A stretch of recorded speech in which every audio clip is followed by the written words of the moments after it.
We may be seated.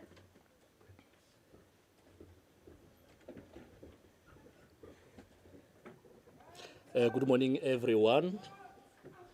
My name is Nkuliseni Rubengo. I will be assisting to facilitate this program. On behalf of the Border Management Authority, let me welcome you all to this very important briefing. Let me also acknowledge our host, that is Dr. Michael Masiapata, who is the Commissioner of Border Management Authority as well as the CEO.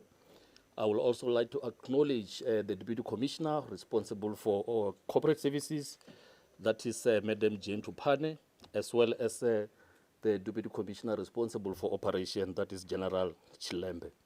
I would also like to acknowledge all the Assistant Commissioners in our midst, as well as all Deputy Assistant Commissioners. The entire border management community at large, as well as the valued members of the media. A special warm welcome to the public as well as the private sector partners that we've entered into some memorandum of understanding with. Thank you all for your continued collaboration. Colleagues, we have gathered here for today for Commissioner to present to you the Border Management Authority 2026 Easter Operational Plan. As many of you will be aware, the Easter period is one of those national events on our calendar, which is characterized by concentrated movement of people as well as movement of goods across all our ports of entry. So our objective here today, colleagues, is to ensure that this movement are not only secured, but they are also efficient as well as seamless. Without any further delay, ladies and gentlemen, let me invite the BMA Commissioner, Dr. Michael Masiapata, to take the podium so that he can present to us the 2026 Easter Operational Plan. Commissioner, the floor is yours.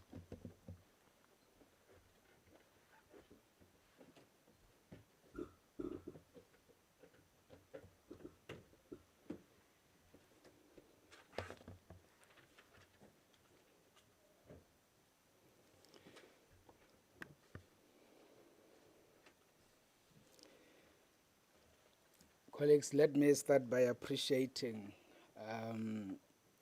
the Assistant Commissioner, Dr. Elijah Luvengo, as the Program Director for the day. Let me also appreciate the presence of the Deputy Commissioner for Corporate Services in the BMA, Madam Jane Tupana, the Deputy Commissioner for Operations. In our midst, Major General Retired David Chilembe.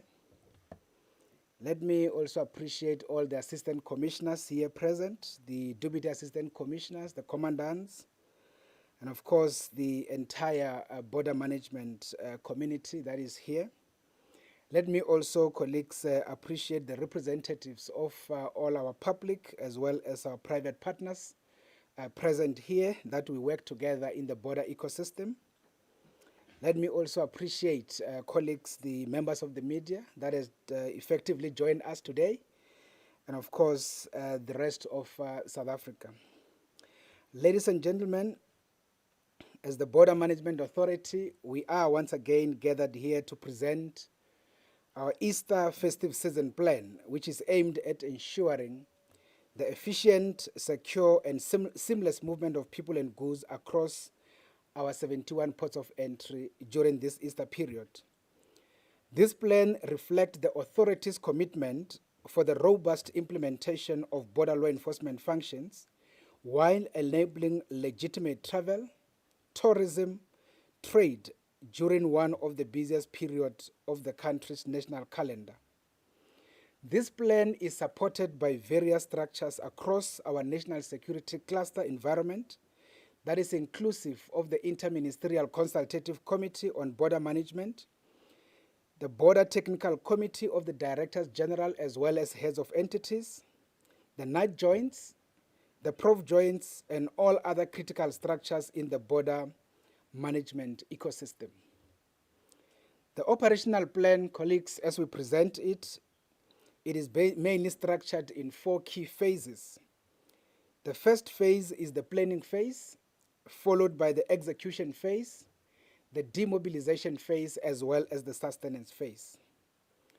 So if we are to start with the planning phase, Our planning phase commenced at the tail end of the festive period, which was between December 2025 as well as January 2026. And therefore, we specifically started on the 5th of February 2026 with this planning, and it is basically set to end tomorrow, the 30th of March 2026.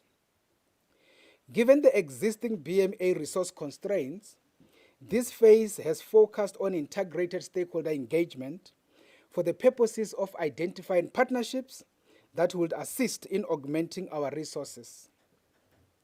As part of this effort, we have continued to maintain our critical partnership with the Western Cape government, which has allocated or deployed about 50 officials to support the BMA as immigration officers at Cape Town International Airport. Similarly, the Gauteng provincial government has also maintained their support of the deployment of 80 officers who are effectively assisting us as immigration officers at OR Tambo International Airport. To tackle the cross-border social protection challenges, particularly the safeguarding of minors and vulnerable travelers, including those without requisite travel documents and victims of trafficking, we have partnered with the Department of Social Development to deploy about various social workers to the various ports of entry through their provincial structures. In addition, we welcome the continued partnership with the Department of Tourism, wherein they deployed over 160 tourism safety officers to enhance the seamless flow of traveler movement within the port environment. With regard to infrastructure augmentation, even for this festive season, which is Easter, the Department of Public Works and Infrastructure, they basically continue to provide, amongst others, temporary lighting across the various ports, additional ablution facilities, barricades, JoJo water tanks to enhance conditions within the port environment as well as the transit corridors. When it comes to corridor management, the national, provincial, and local traffic authorities will be intensifying their deployment of officers to ensure strict and full compliance with the traffic protocols. Now, beyond just the work that we do with the public sector collaboration, as well as all of the various structures, we welcome the partnerships that we have designed and developed with the private sector role players. In this particular period, or in this Easter period, we just want to still appreciate DCD Protected Mobility, Paramount Group, Aselsen South Africa, Unipro Protective Wear. These partnerships aligns with the quest for technology-driven border management as they support the deployment of integrated suite of advanced surveillance, mobility, and protective technologies for this Easter period.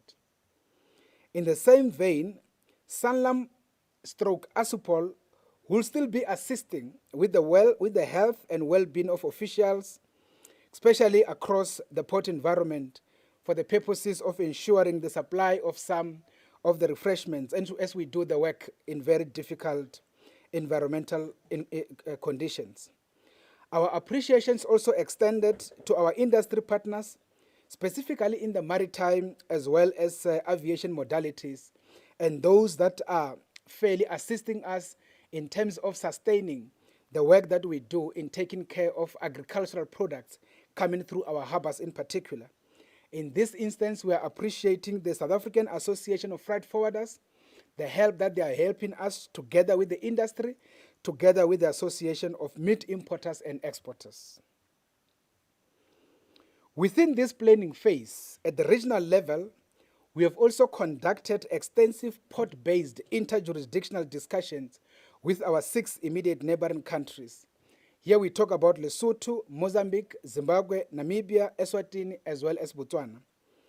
These discussions were focused mainly in maintaining streamlined border processes, but also enhancing coordination in terms of operational modalities.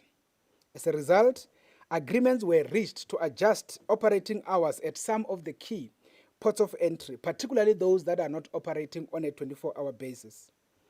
The Minister of Home Affairs, Dr. Leon Schreiber, as the chairperson of the Interministerial Consultative Committee on Border Management had fairly approved the request that we presented before him for the extension of the operating hours as follows.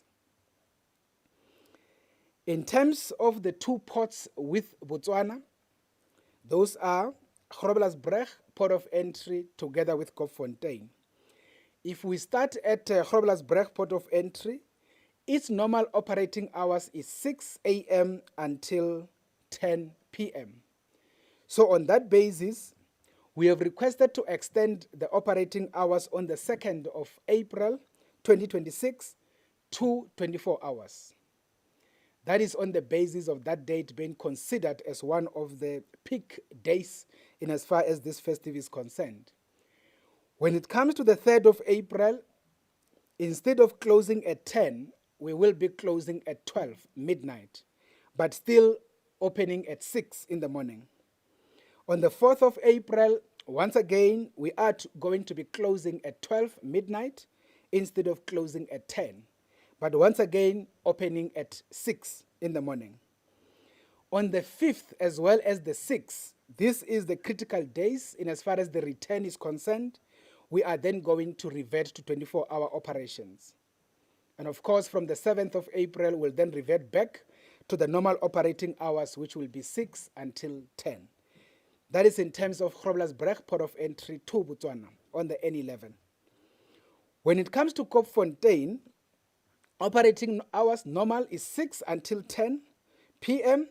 And therefore, on the 2nd of April 2026, we are going to operate on a 24-hour basis. Once again, that is the date we consider to be the peak date, particularly for the exit.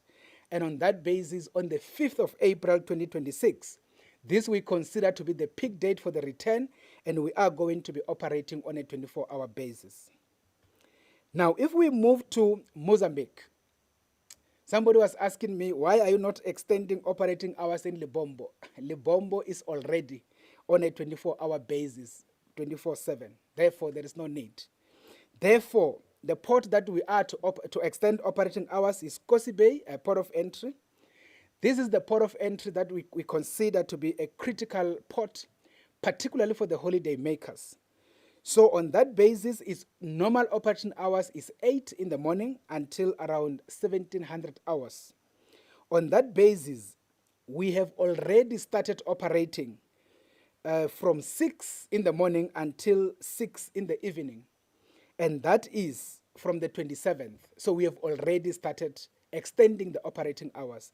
This was informed by the fact that after the school closes, a lot of people start actioning their holidays on the basis of school closure. And that is why the extending of the operating hours for Kosi Bay has been done a bit earlier.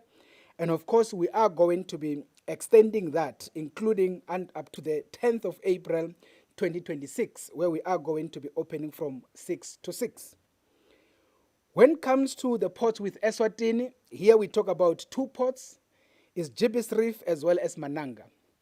If we can then start at Jibis Reef, the normal operating hours is 7 until 2000 hours. And then on the 2nd to the 3rd of April, once again, those are the hectic days. We are then going to be extending.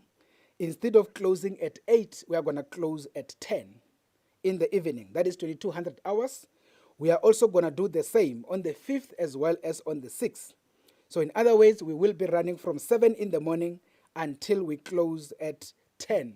That is 2200 hours in the evening.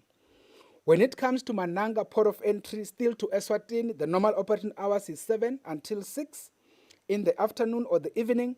We are then going to be running from 7 in the morning until 2000 hours in the evening. And that is on the 1st of April until the 2nd of April, and we'll do the same for the return. That is on the 5th as well as on the 6th of April. When coming to Lesotho, there are a few ports of entry that we are going to be extending operating hours. The first one is Sunny Pass, a port of entry. The normal operating hours is 6 until 6. What we are going to do is to extend with an hour and then close at 1900 hours. That will be on the 1st as well as the 2nd of April. In terms of Caledon Sport, they normally operate from 6 until 10. There, on the 2nd of April, we are going to be on a 24-hour basis. Once indicated, this is because the 2nd is one of those critical dates. And of course, once again, on the 5th as well as on the 6th, we are then going to be running from 6 in the morning, and we are going to be closing at midnight instead of closing at 10. When it comes to Van Rooyen's Gate, they mostly operate from 6 until 10. And then on the 2nd of April, we are going to operate on a 24-hour basis. And of course, on the 5th and the 6th of April, we are then going to be closing at midnight, still running from 6 in the morning. When it comes to Monontsha Pass, once again to Lesotho, normal operating hours is 8 until 4, and we are then going to close at 6, still running from 8, that is on the 2nd and the 3rd of April, as well as on the 5th, as well as the 6th of April.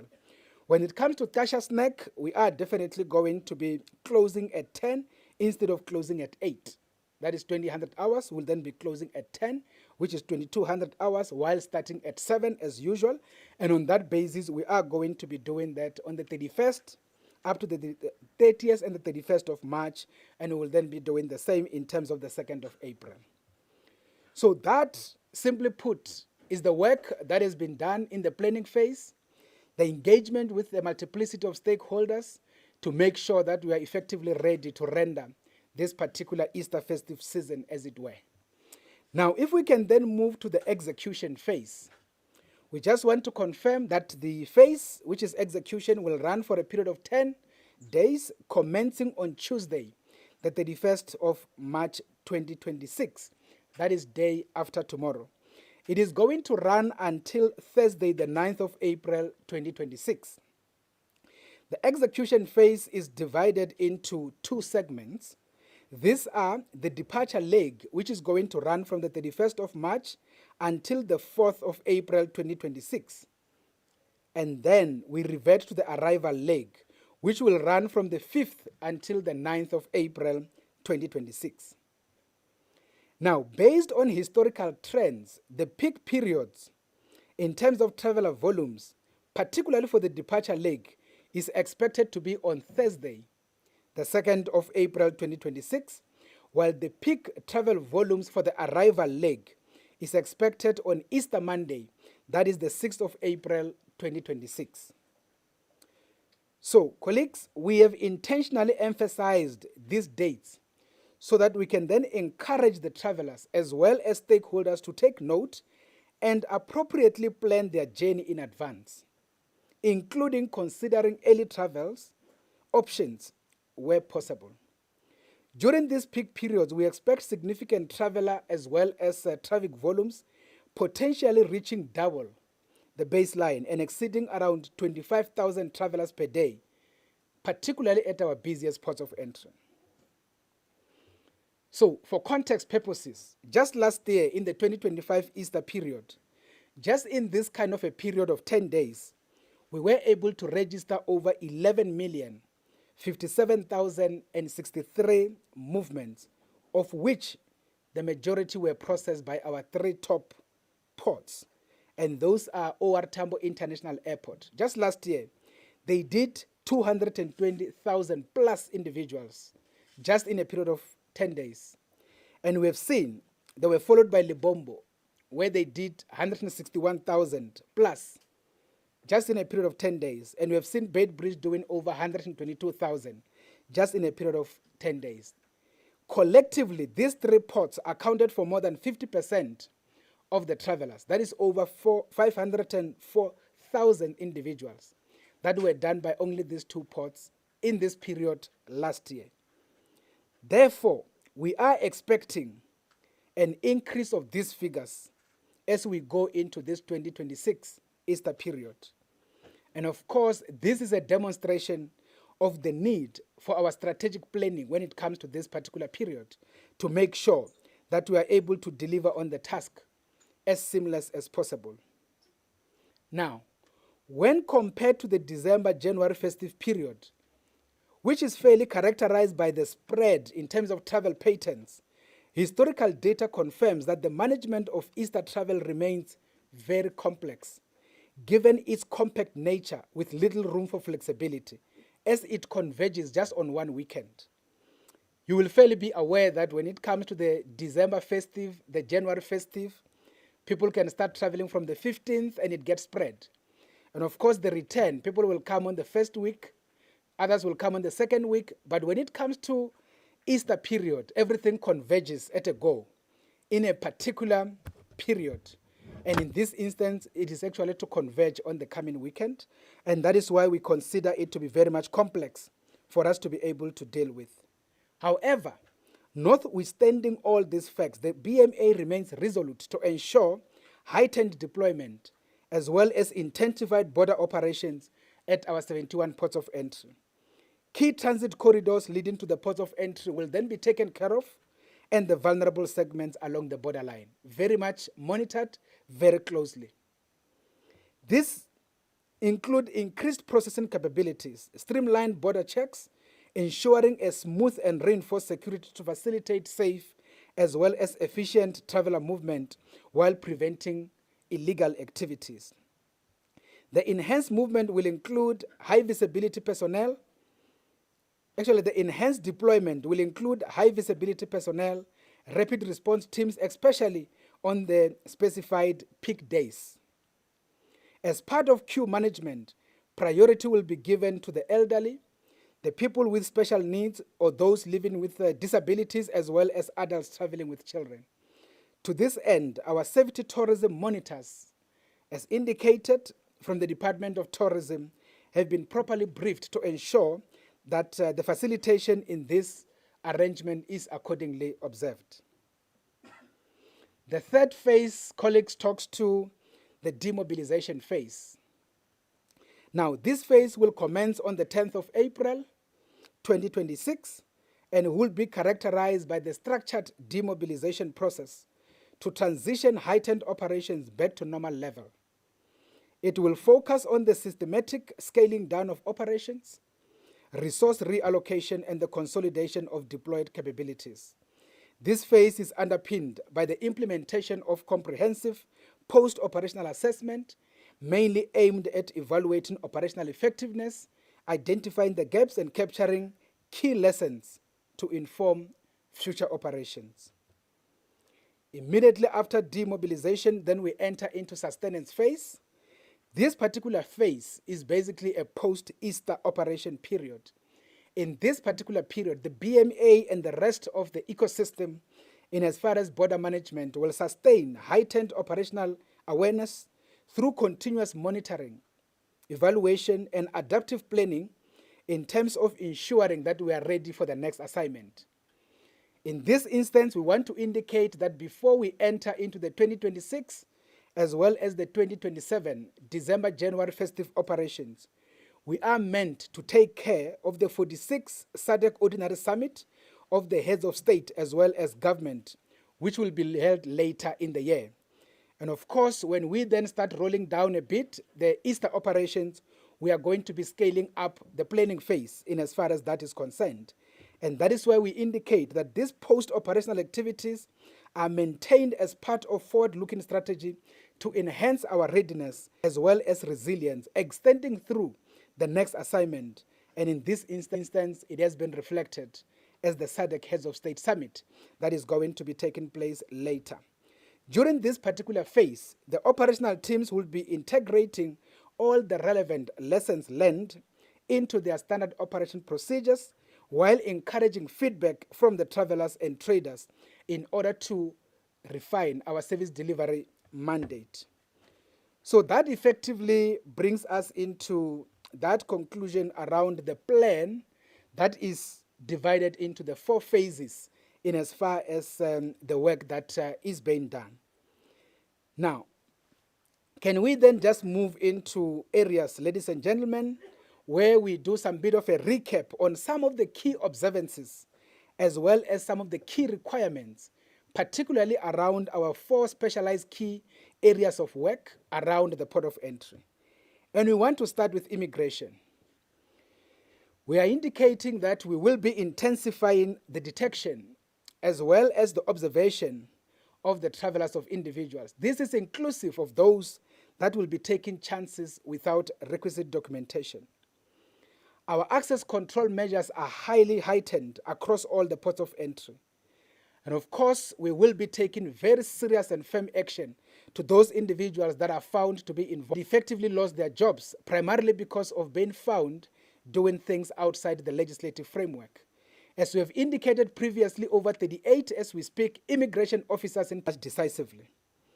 On this basis, we want to indicate that all travelers, when they arrive at the port of entry, they are required to present themselves with a valid passport. It has to be machine readable. Machine readable basically means your passport will be put through a machine and all your biographical data must be able to populate automatically. If it doesn't, it means the passport is not valid, and on that basis you will not be processed, either to enter or exit the Republic. And that is the provision. When it comes to visa conditions, they must be adhered to, and that becomes very much critical. We also want to emphasize any parent or any guardian who shall be traveling with minors, they need to make sure that they observe all the key requirements. If you're a father, you're traveling with a child without the mother must be able to give an affidavit or a written statement to confirm that she is aware that you're exiting the country with her child, and that applies vice versa. If you are a guardian, you should be able to present the written confirmation from both parents, biological of the child, that they are aware that their child is exiting the country with yourself. And these are very much fundamental requirements. We have an obligation to deal with child trafficking or any exiting of children out of the jurisdiction to make sure that no child gets trafficked out of the Republic in our watch. All these things are very much fundamental to be observed. We have introduced new stamps, very much highly secured, from the 1st of August 2025. The intention was to deal with the activity where individuals will be getting passports stamped illegally with some very cheap-based stamps that would have been procured in any bookshop out there. Now, we want to indicate to all the travelers that they need to be very much observant, very much aware that they must be processed officially by the Border Management Authority officials on uniform with clear name tags so that they can actually be able to make sure that indeed their passport has been officially endorsed. Should you then be assisted by some individuals out there in the corridor with the view of getting yourself facilitated, you will find yourself being caught up in an illegal activity. And unfortunately, there will be implications also to yourself. And that is why we are emphasizing some of these particular requirements. We also just want to indicate that we have our ICT teams very much ready. In this instance, it is inclusive of the ICT team from the BMA, but we're also assisted by our colleagues from SARS, together with the ICT team from the Department of Home Affairs, in instances of making sure that the systems are up and running without any hindrance. We also want to indicate that all the law enforcement structures are very much awake and very much aware to make sure that we are able to deal with all of the issues regarding the possibility of individuals either exiting or entering the country illegally through the vulnerable segments of the borderline. On that particular indication, we want to actually indicate that high-risk areas will be closely monitored through coordinated operations with various law enforcement structures. They will, obviously as they are, supported by intelligence-led targeting as well as increased inspection of personnel, vehicles, as well as goods. The authority will also strengthen collaboration with neighboring countries, in this instance to ensure coordinated response, particularly on both sides of the border, especially during the return leg, when we deal with issues of illegal migration, especially through the vulnerable segments of the borderline. The BMA issues a stern warning that any individual attempting to enter or exit the country illegally or facilitate such activities will face immediate arrest and prosecution according to the Immigration Act. We also want to emphasize in this instance that any conveyancer, whether it's a bus, whether it's a taxi, should you then be found facilitating the movement of illegal people, meaning people without documentation, unfortunately, the driver of that particular vehicle will be arrested, will then be charged for aiding and abetting according to the Immigration Act, and that bus or that particular taxi will effectively be impounded. All of these issues had fairly been communicated to the conveyancers, and on that basis, they work together with us. And therefore, for travelers, we want to ensure that they do not find themselves in the crossfire. In terms of port health work, the BMA specialists will continue to screen travelers across all the ports of entry. The intention here is to detect any various infectious or communicable diseases. This work is effected during the return leg or when people enter the Republic. The travelers arriving from yellow fever endemic countries, as they already know, they must be in possession of valid yellow fever certificate. Without such, no entry will be processed. Furthermore, conveyancers from yellow fever and malaria endemic areas must ensure that their couriers, whether it is an aircraft, whether it is a bus coming from yellow fever endemic or malaria endemic, they need to make sure that they are disinfected. That is the provision as provided for in terms of the World Health Organization and provided for in the International Health Regulations of 2005.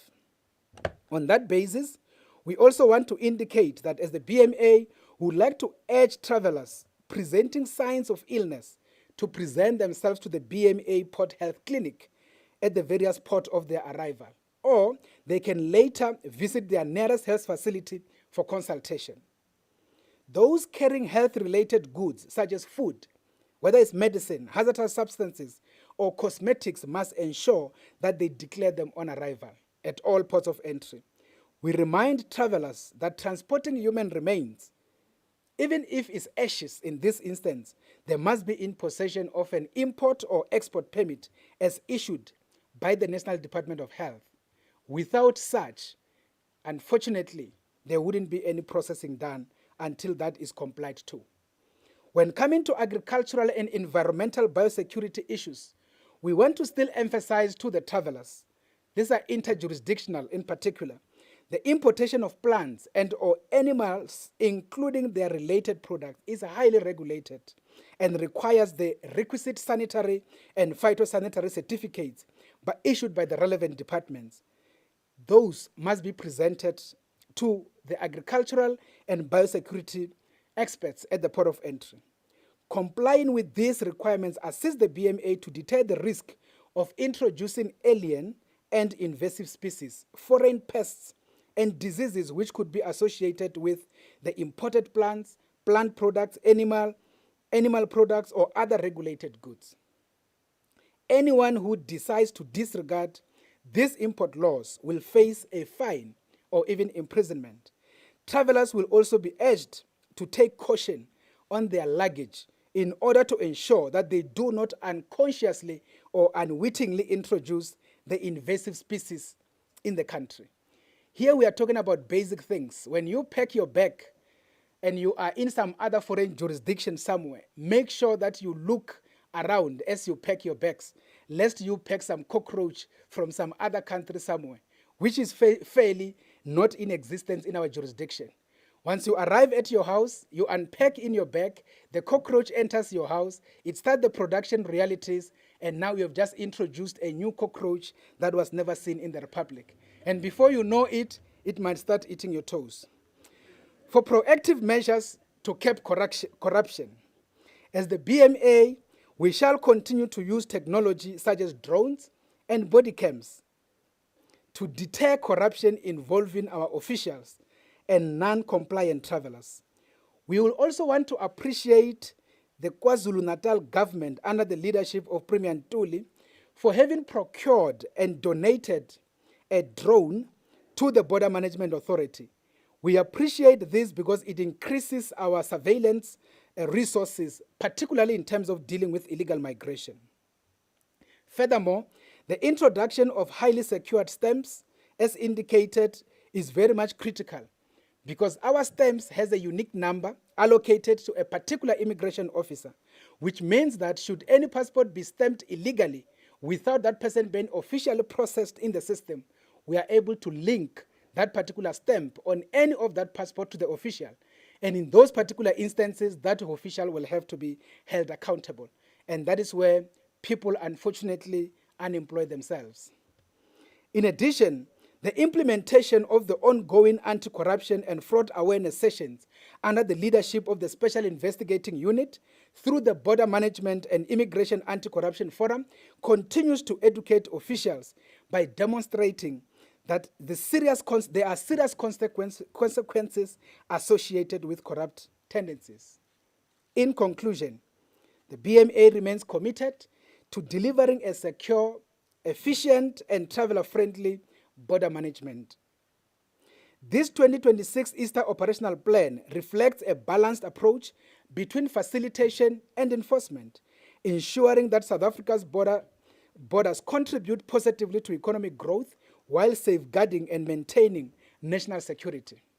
As the BMA, we remain firmly bound by the principles of integrity, operational excellence, and accountability. We do not take lightly our responsibility to protect the integrity of our borders and ensure the legitimate movement of people and goods. We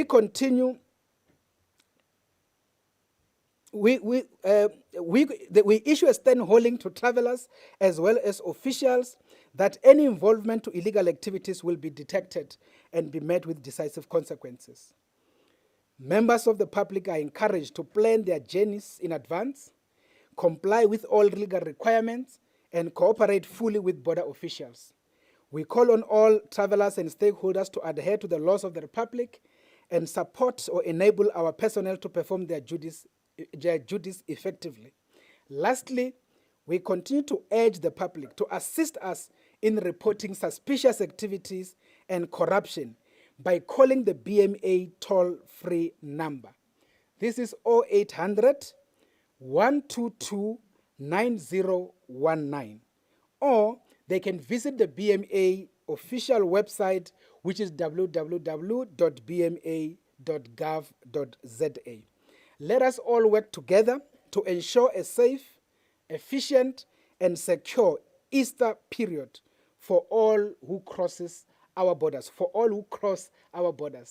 The last thing that we want to emphasize is that if we actually move on the lamentation that the people at the ports are corrupt without necessarily identifying them by name and ultimately reporting them anonymously on the website, it means we are not contributing in cleaning the ecosystem.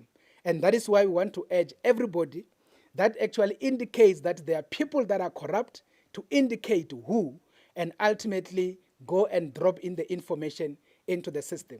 We are able to monitor the activities of the officials, as we have said, through the body cams, though not enough, but also through the drones that we deploy on air and be able to look at the interaction between our officials and the travelers. So on that basis, we will appreciate being assisted than in many instances generalizing and talking about corrupt officials.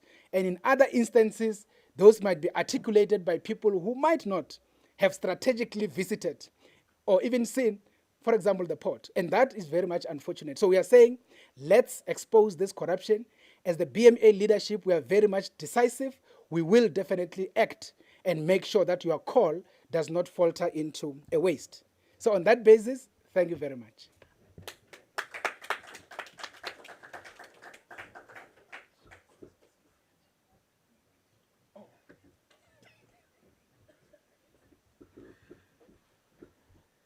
Thank you very much, Commissioner, for presenting the Easter Operational Plan for 2026, for sharing with us the operational hours that have been extended to, obviously, on some of the ports, and for reminding the travelers and the traders on some of the key requirements in as far as immigration requirements is concerned, port health is concerned, as well as agriculture and environmental biosecurity matters are concerned. And then obviously something that doesn't need to be emphasized is the issue of fighting corruption. You reminded us of the measures that we've implemented to ensure that we fight corruption at the ports of entry. We really appreciate that. I have consulted with the elders, and then I hope that this is not going to be career limiting. Commissioner referred to people that have been processed in the previous Easter to be around 11 million. So it is over 1,057,000, and 50% of those travelers were processed in our three main ports of entry, which is Beitbridge, Libombo, as well as OR Tambo. So I have consulted, so that is not going to be career limiting for me. to correct my boss. So on that basis, colleagues, as we transition to the next item, we will request Deputy Assistant Commissioner Meme Mkhosi to come and handle this item, which is obviously on the questions and answers. So I just wanted to obviously address that technical matter in the event that it arises from the questions that you could be obviously raising. Deputy Assistant Commissioner Mkhosi, the floor is yours.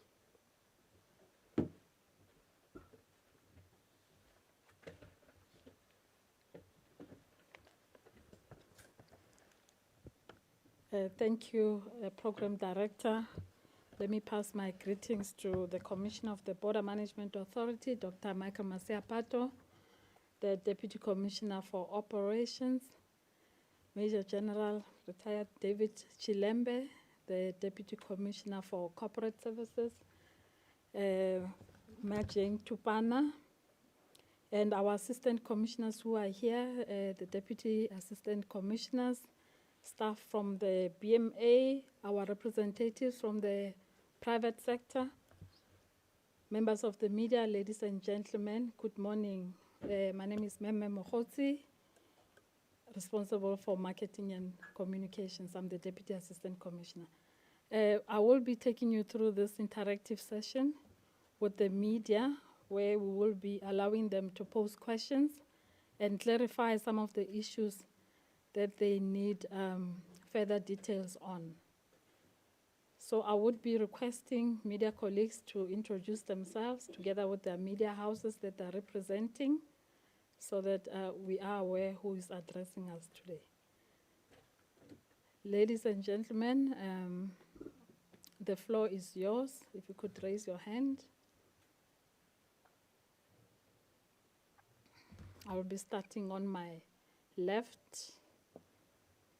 Sleep.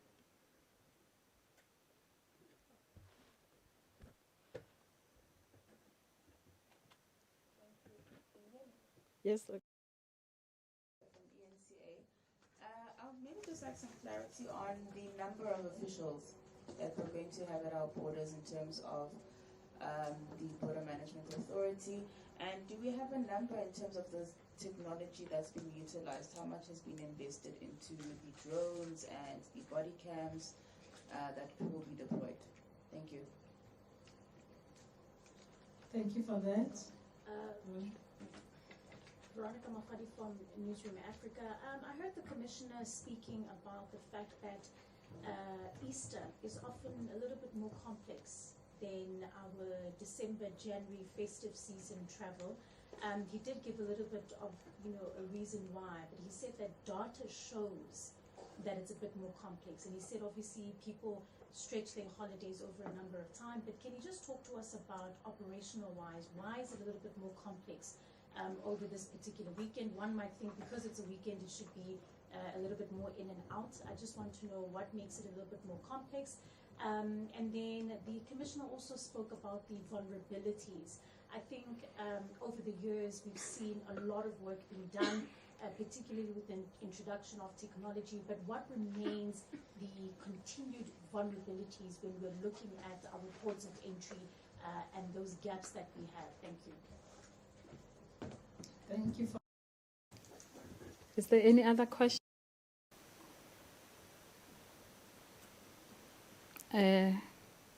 All right, we'll take those two and then we'll do a second round and go on the online systems.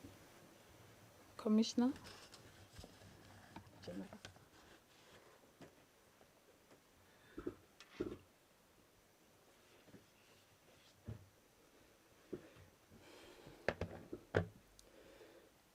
No, thanks, colleagues, for the questions. Madam Slindy, I don't want to make an error with your new surname. I know Masikan, so I don't want to be in trouble there.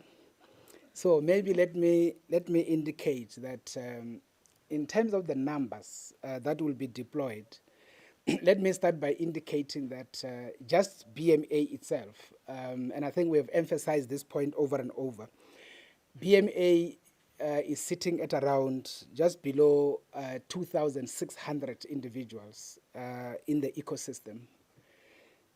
We have emphasized that according to the structure, we are meant to be around 11,200. And on that basis, we have indicated we are at 75% short. So there's basically more than 8,500 people short who are supposed to come through. And of course, we are operating at 25% capacity, just as a BMA or as the Border Management Authority. But we also want to emphasize, so that we don't leave issues hanging, that the president had emphasized that we needed to be given some capacity. And I think you heard the Minister of Finance, Minister Godongwana, allocating over 900 million in the medium term. That means in the 3 years, which basically mean that we shall be given 300 million for augmenting our capacity, and that will be replicated obviously over 3 years, which becomes 900 million, which effectively mean that we will be able to increase a bit of our capacity. But back to your question, so if you look at around, let me fix it at around 2,500 all in all, you will be aware that just around 650 of those are what we call border law enforcement conventional, which is border guards as well as the coastal guards. We talk about 600 of them, and we talk about 50 of the coastal guards. So those are the kind of people that will be taking care of the vulnerable segments and do the work in port and things like that. So we talk about 650 people. And of course, we know 71 ports of entry, but we also know the entire borderline 10 kilometers into the country, which is the border law enforcement area. So that is the capacity that will be on duty. You will be aware that in this kind of operations, nobody goes to rest days, unless if they are just in ICU. But under normal circumstances, everybody will be on the ground. So that is the number you're expecting from a law enforcement side.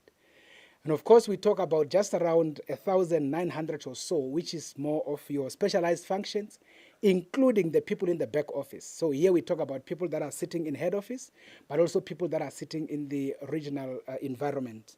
And once again, we literally have everybody on the ground. So whether you are supposed to be sitting in head office, doing some whatevers, you have to be on the ground, allocated to a particular port, do some kind of assistance, whether in terms of queue management, whether in terms of bringing some kind of work on the corridors, traffic management, and things like that. So we are talking here about everybody having to be on the ground in terms of doing the work. However, we want to also put it very clear. If you were to say, BMA, do this work by yourself, we want to put it very clear, we were not going to be able to. And I think that is one of the most fundamental realities. We are not going to be able to. That is why we then have a sizable number of South African Police Service that are actually helping us in implementing border law enforcement. And there we can be talking about roughly 4,000 or so of the police officers that are assisting in terms of doing that particular work. So we are being assisted. By ourselves, there's no way. So that is the reality. And of course, as you will know, we do have Operation Corona in terms of the South African National Defence Force, who actually had put some contingent to assist us in taking care of the borderline in particular, and of course, the vulnerable segments, helping with illegal migration and the like. And there we talk about just roughly over 2,000. So I'm just saying broadly, that is the kind of numbers that are actually supposed to be thought of in terms of doing this work. Now you're asking about the drones. And by the way, the work that we do is public work. We have to, to be very much clear. So the number of drones we are talking about, we actually unveiled them here. Literally, there are actually 4. That is the number of drones that we have. And I think we did indicate that 2 very grounded in day work and 2 being grounded in night work. Those are the drones. So obviously, we don't have them deployed statically. We move them according to our risk profiling. That is why you will think that they're in Beitbridge and you get people actually sorted out somewhere at the ports with Lesotho, and the other day you find them operating somewhere with the border with Botswana and all that, because they are ours and we have our own pilots within the Border Management Authority. So we move them based on what we are doing, and hence we don't necessarily announce where they are.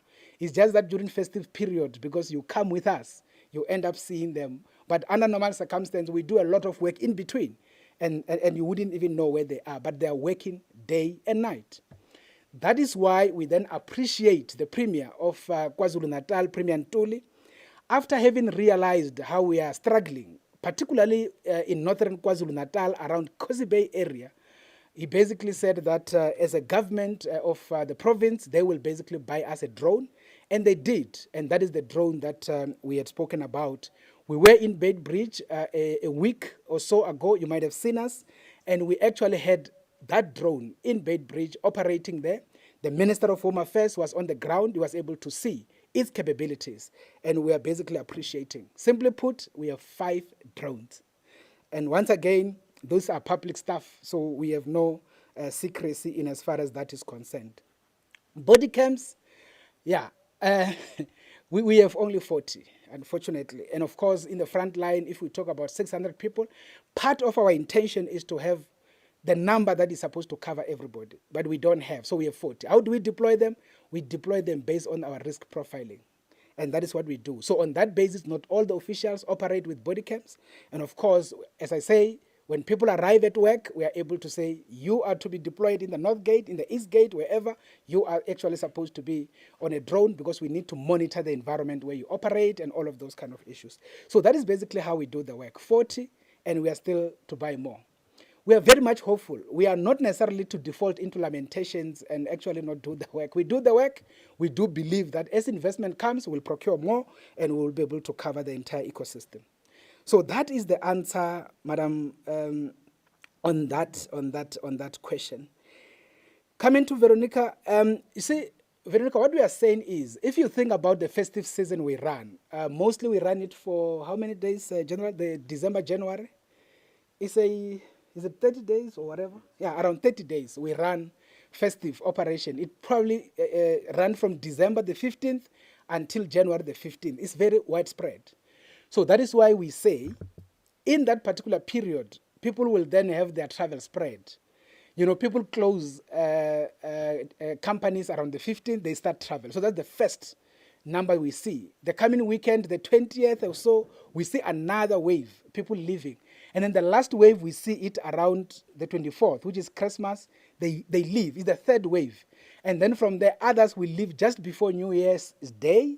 And then it's the fourth wave that leave. And then it is spread. And then during the return, other people return on the first week of Jan, others the second week, others the third week.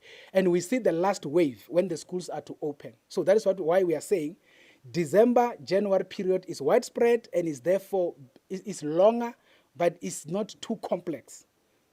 Now, back to your question, why is Easter complicated? Now, Easter is complicated because it congests everything into literally 2 days. We talk about the 2nd of April, that is a Thursday. Everybody literally will then be congesting themselves on that day to exit the country. And then we are going to see people congesting themselves on the Easter Monday, congested to come back. So we have 2 key days, which we call them the peaks. And these are the days why we have put everything on a 24-hour basis in these ports to make sure that we are able to exit everybody and we are able to receive everybody. When we talk complexity, we just mean that it is very short but more complex because it converges in one day. And that is why if we talk about 25,000 people in a day, if you go to Libombo as we saw in December, we did 30,150 people on Christmas Eve, that is the 24th, last year. Now, if you think about it, if the 31,000 people will then rock up now on the 2nd, it means we must process them in one day. And that brings that complexity we are talking about. And of course, even with the return. So that is why we talk about the complexity. But even when we spoke about the complexity, we also demonstrated our readiness to be able to handle the complexity. And that is why we also congest our officials in terms of the work that we do. Now, what other areas of vulnerability? I think what we can agree on, Veronica, is the environment is what it is. There's a lot of investment that we need to do in the border environment for the purposes of closing the vulnerabilities. And most of these issues are purely based on technology. And as we know, technology is very expensive. From where we sit, all the solutions of all the problems that we have are there. There's no anything that is not there because we are not the only people on earth. I mean, if you go to other jurisdictions, you look at the technologies they've deployed in these spaces, you can't have any vulnerability when you have technology being deployed. And I want to give you a practical example. We spoke about the 50 fired, the 38 that are under investigations. What were some of the things that the people were doing? You will know, within SADC you travel almost visa-free, and you are given 90 days, and that 90 days is per annum. Now, if you go visit Botswana yourself today, as an example, you'll be given the 90 days. When you arrive there, you stay only for 10 days. You come back, then you will be having 80 days left for the rest of the other months. You visit again for 3 days, you will be having 77 left until your entire period. Now, that thing requires to be automated. But as we speak, it is not automated. So the officials, then they manage it by themselves. So hence you have instances where somebody's days are finished, and then people become creative and start selling the days, and they start stamping the passports. And that is what made people to be fired, as we reported the other day. So that is a vulnerability. How do you close that vulnerability? You make sure that you bring in a system that is going to automate without any human intervention. And that is why we are actually going to be rolling out EMCS 2.0, which is our highly tech system that is going to automate a lot of these things to close that ability. And that is actually one area that we are talking about. But over and above that, we still do have some challenges where people would effectively stamp people's passport on the basis of a fee, even if the passport is not necessarily legitimate, or in other words, it's not meeting the requirements, whether it is expired and things like that. But we know in other jurisdictions, passports are the things of the past. People move by facial recognition. So once you roll out a system, you are able to do facial recognition, you forget the passport. So inside the country, to be able to check if somebody is in the country legally or not, you no longer depend on a passport, because currently you depend on a passport that has a date. So if somebody shows you a passport, and that particular passport has been stamped 5 days ago, you consider that person to be in the country legally, even if that passport has been fraudulently stamped. And that is when you will then require Home Affairs Immigration Inspectorate to do some bit of work and all of that. However, if you have devices inside the country, when you want to determine if this country is in the country or not, you just put that device on that person's face. Automatically, it goes and reads into the movement control system. It tells you this person is in the country legally. Then you deal with those fraud issues relating to illegally stamping of the passport. So what I'm trying to say is those vulnerabilities are still there. And of course, we are actually working to make sure that we close those vulnerabilities. So those are the kind of issues. You will be aware that in the airports, for example, most of those are easily under control, because an airport is a highly controlled space. But if you go to land, that is where those vulnerabilities are. And that is why we are working on closing all of those. So I suppose one had kind of responded to all the questions as asked. Thanks.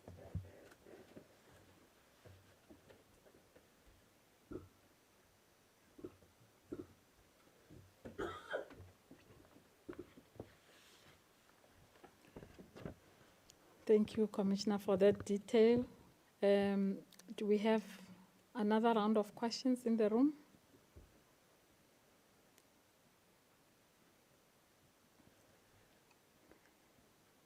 You can. Commissioner, just lastly, is there any port of entry that you are most concerned about? Is there one that you particularly have an eye on where you think perhaps you're going to need maybe a little bit more, keep a little bit more of an eye on it? Or do you think you've covered all your bases for this Easter? And it's Silindelo Sibata.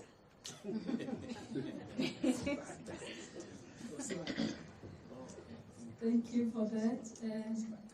You have another question? Yeah, it's just, I think the Commissioner has been speaking a lot to travelers, which I think obviously they fall under this section, but we know that Easter, it's going to bring a lot of churchgoers to the country.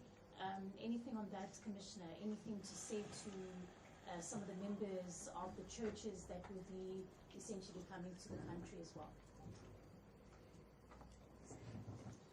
All right, thank you. Do we have any online questions? There are no online questions. All right, thank you for that, Commissioner.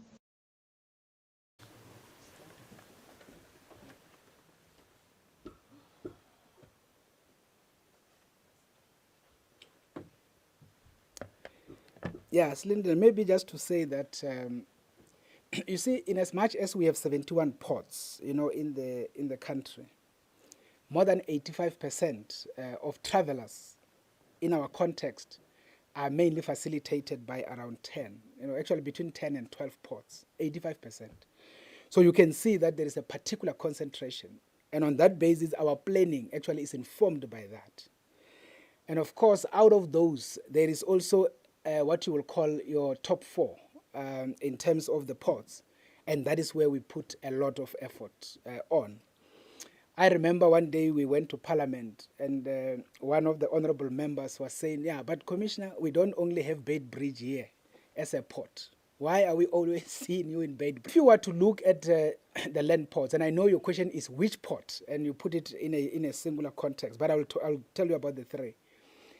So if you were to look at Beitbridge port, because it is actually a corridor, it is a corridor that leads to the rest of the continent.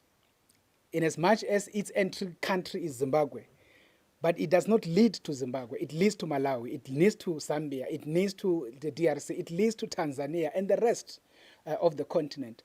That is why, even continentally, it is described as one of the top ports in the North-South corridor. You will be aware that most of the consignment, if you talk about goods, they actually arrive at Durban, they go through the N1 and N3, they come through into the N1 and they go through to Beitbridge, mainly going into the continent. So on that basis, it is a top port on that basis. So it is not a one-country port. If you were to compare it with Maseru Bridge, for example, you basically go to Lesotho and that's it. But there you are not going to Zimbabwe and that's it. You go to the rest, which is why even the people we deal with there, particularly with the return, they are not just Zimbabweans. I mean, I was there, like I said, the other day with the minister and the general and the deputy commissioner and the leadership. We intercepted, an individual from Malawi who was laterally facilitating a madam and a child. And we said, but you are a facilitator. We can't deport you. You have to go to the police station. And we basically get to realize that they've been facilitating some medication there, some medicine stuff coming with it into the country. And we get to understand those things are used to mix into other things and create a nyaupe in South Africa. But they're coming with it from Malawi. So those are the kind of complications that we deal with. So Beitbridge is not just an ordinary port. And that is the reason why you see more effort there and more presence there. In many instances, you will see leadership of the BMA there. Is for that reason. Now, the second one becomes Libombo.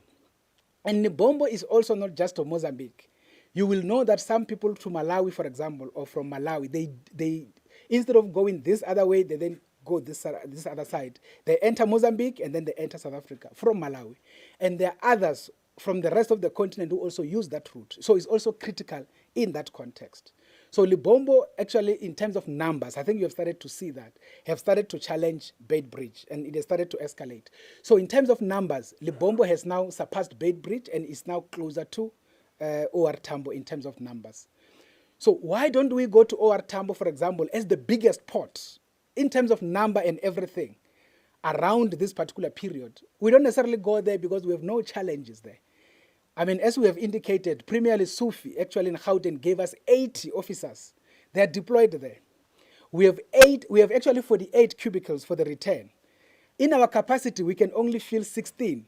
But with the officials given or deployed by Gauteng to help us, we are able to take care of all the cubicles.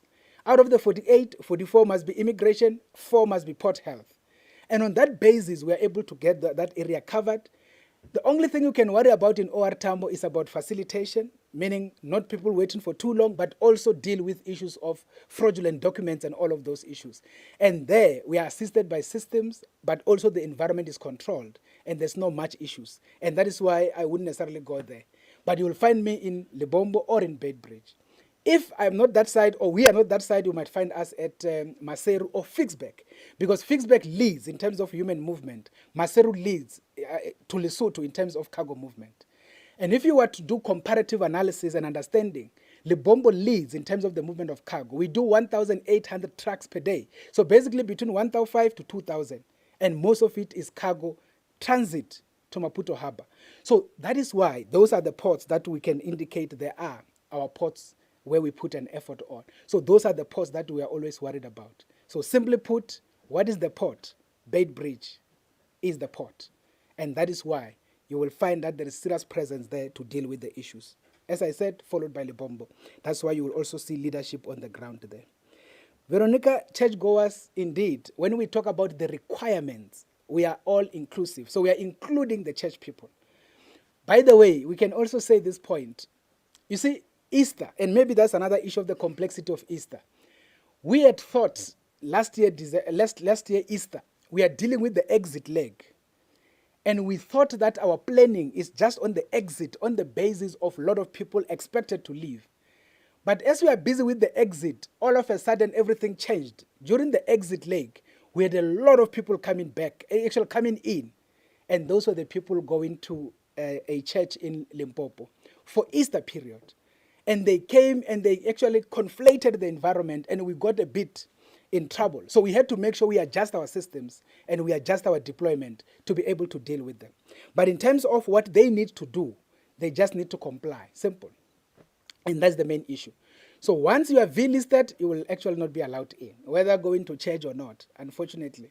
So that's the reality. So when we describe them, they are part of what we call travelers. What they are supposed to have and what they're supposed to bring and stuff, it applies to all of them. The only thing that we want to emphasize, people should not go out, go buy fruits and go buy the apple and any other thing and literally walk them in. They're going to be confiscated and ultimately they're going to be incinerated. And that becomes painful. That is why we try to tell people, please, these things are not actually allowed. We are protecting our agricultural environment. And those are the laws, unfortunately, that we have to implement. So we do a lot of confiscations. People come with some 6 packs of avocado, some 6 packs of what. You can do that if you're coming from Toyando, for example, to Joburg. But don't do that if you're doing interjurisdictional. It's not going to be allowed. And we know when you exit, the other countries don't worry. In other words, they don't have a problem. But that is how their laws are, meaning they don't have an understanding, or not. They don't have a decision that our agricultural products from South Africa will threaten theirs. That's why they will allow it. But when they actually are bringing to South Africa, unfortunately, that is how South African law is. We don't allow that. If you need to import bananas, let them be imported through the normal protocols and not necessarily be bringing them in all of that. I mean, I was at OR Tambo and people were bringing they call them Viennas or Vienna, whatever those. I mean, they were confiscating Vienna. Somebody's coming with them from probably Mongolia. I said, no, but what is this? And that is the problem, because, I mean, you can imagine having to deal with such. So we, unfortunately, the dog unit will pick those things up. Even if you hide them in your bag, we will then take them out and we'll have to make sure that we go destroy them. So people must not waste money buying those kind of things. Maybe they can buy perfume or something, but not necessarily cost-related things. I think that is what we can actually emphasize. But for the church people, Madam Veronica, is to say to them, if possible, they need to spread their travel a bit. I mean, I know that Thursday is a working day, but maybe they can negotiate, with their chiefs and try to actually travel Wednesday night or something. But when everybody arrive at the port at the afternoon on a Thursday, you can imagine we're going to work throughout the night, and it's going to be very difficult. But anyway, we will have to deliver on the task on the hand. So that is what we can also say around the issue of the church people. But in this instance, we know South Africans go to some churches in Zimbabwe, and a lot of people in Zimbabwe and other parts, they come down to South Africa. Similarly, there's a lot of South Africans that actually fill buses going to some church in Malawi. And then from there, they will then be coming back. So those are real things that unfold. We just have to do the work. And when people arrive, obviously, we just need to know that there is this reality and we are able to plan accordingly. So we do talk to our colleagues, for example. I mean, like, let's say in December when the buses were coming back from Malawi. I mean, we're doing 100+ buses just in January. And some of those were South Africans returning back from cutting through into the year, or what they would call New Year's thing and all of that. So all of those people, they arrive at a go, and we have to get them processed. And that is the issue. So that assists us from a planning point of view, but for them as travelers, they just need to comply, make sure that their documents are in order. Maybe the last thing that I need to emphasize, some people, even in the current, they still want to argue that, no, why do you have to return people who arrive at port without pages on their passport? Unfortunately, we are still using the passports. Others are saying, but other countries no longer even stamp passports. But now we are not there yet, unfortunately. So you need to comply with the local rules here. It has to be it has to have open pages so that we can stamp it. If there are no open pages, unfortunately, we deny entry in something as basic as that. But sometimes we assist, and the way we can assist you is to say, you can talk to your embassy here. If they are able to print you a new passport, because other countries are able to, then they print a new passport, they will bring it at OR Tambo, will process you in. But you have to sit there until that process is finished. If your country can't produce a passport, then you have to go back. If you are a South African and you are returning home, we are not going to deny you to enter into your country. We are just going to tell you, you see your passport is finished in terms of pages. Make sure you go get another one before you come back here to exit the country. Otherwise, we'll deny you exiting the country. But we won't deny you coming back inside your country. And that is how the protocol looks like. Thanks.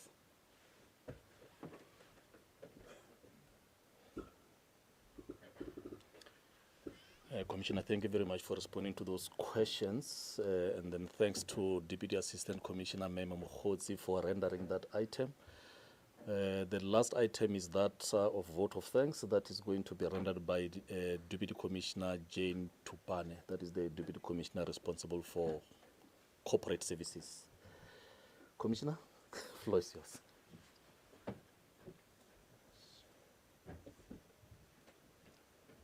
Let me not, I know I always forget the program director. The program director, Dr. Luwengo, our commissioner and CEO of the Border Management Authority, Dr. Masiapato, and the deputy commissioner responsible for operations, General Chilembe, the executives of the BMA who are here, our stakeholders, our partners who always assist us, and we continue to appreciate that, and most importantly, members of the Fourth Estate, the fourth pillar that holds power accountable, the voice of our people, the media. We appreciate your being here. My role is very simple today, to just thank you for being part of the journey so far. We don't take for granted the resources that you have to put aside to assist us. Most of the media houses are out there in the field with us.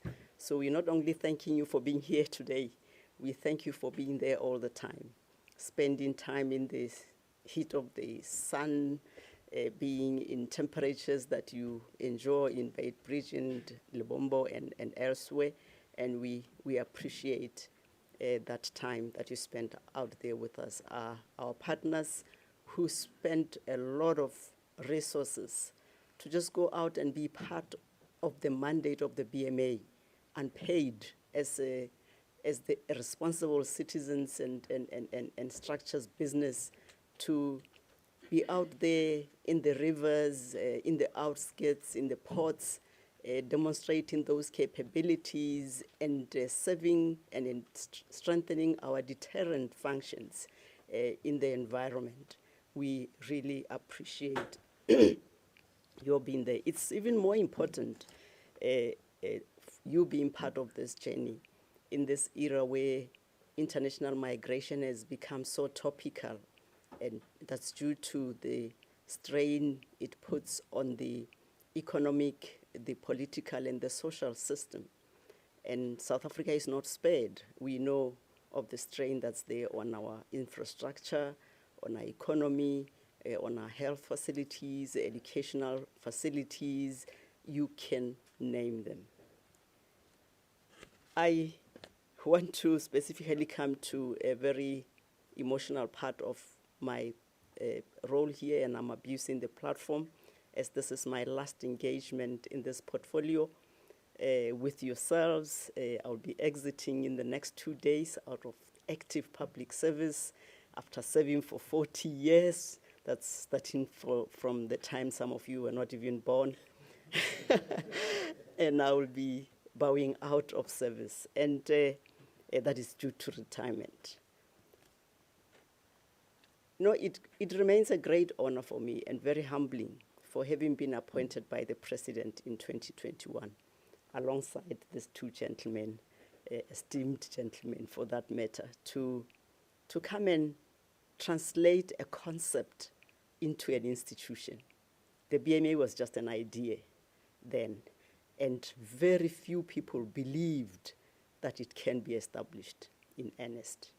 Despite knowing the challenges that the country was facing at that time, it was difficult and near impossible to many to believe that this thing called the Border Management Authority can be established. And having been part of that journey is really humbling.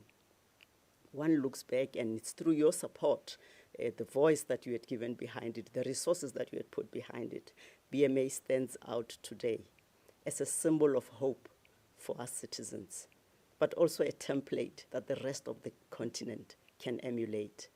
We continue to appreciate you.